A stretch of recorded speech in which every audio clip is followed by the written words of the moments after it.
కార్యదర్శి నారాయణ గారు మాట్లాడవలసిందిగా కోరుతున్నాను.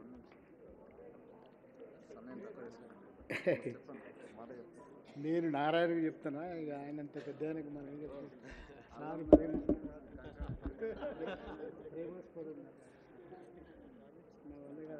గజ్జ, గొంగళి, గద్దర్ ఇది విశ్వరూపం తీసుకుంది. సమాజానికి ఆయన గొంగళి గొడుగయింది.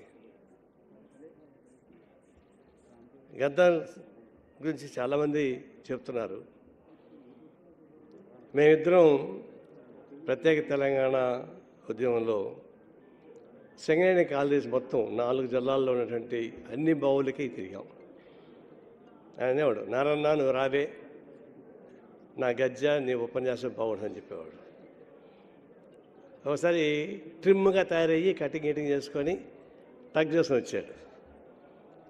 గదరా నీకు పెళ్లి చేయాల్సిందే అన్న అంటే ఏమన్నా మంచి పిల్లలు చూడన్నాడు. మళ్ళీ ఎప్పుడు కనిపించినా నారన్న నాకు ఎప్పుడు పెళ్లి చేస్తామనేవాడు. అంటే గద్దర్ని చూస్తే జీవరాశులకి మనం జన్మించడం గొప్పది. ఈ వ్యవస్థకి రాజకీయ చుక్కాని అవసరం. సరే రాజకీయ పార్టీలు ఎట్లా ఉంది దానిలో మేము పోవడం లేదు. రాజకీయ వ్యవస్థ లేకుండా సమాజం ముందుకు పోతుంది.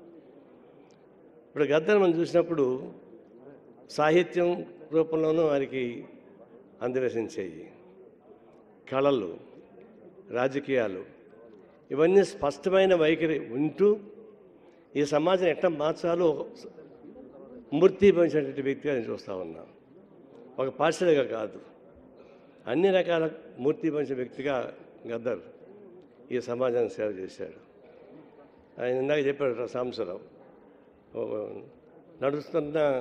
పొడుస్తున్న పొద్దు మీద చాలా పాపులర్ తెలంగాణ దానికి వచ్చింది. ఇది ప్రతిసారి కూడా ఆయన కనిపించినప్పుడు ఒక సంకేతం ఉండేది, ఒక సందేశం ఉండేది. ఆ సందేశం మనకందరికీ ఉపయోగపడే పద్ధతిలోనే ఉపయోగపడింది. అందువల్ల గద్దర్ గురించి మనం మాట్లాడేటప్పుడు ఆయన controversy, no doubt is a controversy ఎవరు ఉంటారు? సమర్థంగా ఉండేవాడే కాంట్రవర్సీ ఉంటాడు, అసమర్థుడు కాంట్రవర్సీ ఉంటాడా? రాముడు మంచి బాలుడిలాగా. అందువల్ల కాంట్రవర్సీలో కూడా ఈ సమాజం పరంగా వస్తున్నటువంటి అనేక అంశాలపైన కొన్ని కాంట్రవర్సీస్ వస్తాయి. మనం భయపడాల్సిన అవసరం లేదు. అనుకున్న చెప్పాల్సిందే, కొంతమందికి ఇష్టం లేకపోయినా ఇష్టం ఉన్నా కూడా. అయితే గద్దర్ గారికి శృతిమెత్తంగా చెప్పేవాడు, చాలా జాగ్రత్త చెప్పేవాడు, కఠినంగా చెప్పేవాడు కాదు. ఆ విషయంలో కాంట్రవర్సీ ఉండినా, కొన్ని యాక్టర్లు కాంట్రవర్సీ ఉన్నా, ఆయన ఒక సింబల్, ఈ సొసైటీ మార్పుకి సమాజం మార్పుడికి ఒక సింబల్. ఆ సింబల్ ఒక జైగాంటిక్ ఫిగర్. ఆయన్ని పోగొట్టుకుని బాధపడుతున్న భారత కమ్యూనిస్ట్ పార్టీ తరఫున వారికి నివాళులు అర్పిస్తా సెలవు తీసుకుంటా ఉన్నాను. ఇప్పుడు సమన్వయకర్త ఎవరో తెలుసా? నన్ను అల్లరి పట్టించిన అల్లం నారాయణ. నారాయణ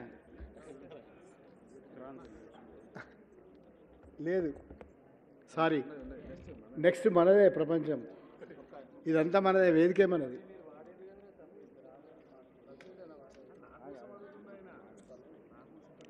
ఎవరు వద్దని. ఇక మనకు 2 ముఖ్య అతిథులు మిగిలినారు, అంతే కదా, ఇంకెవరు లేరుగా.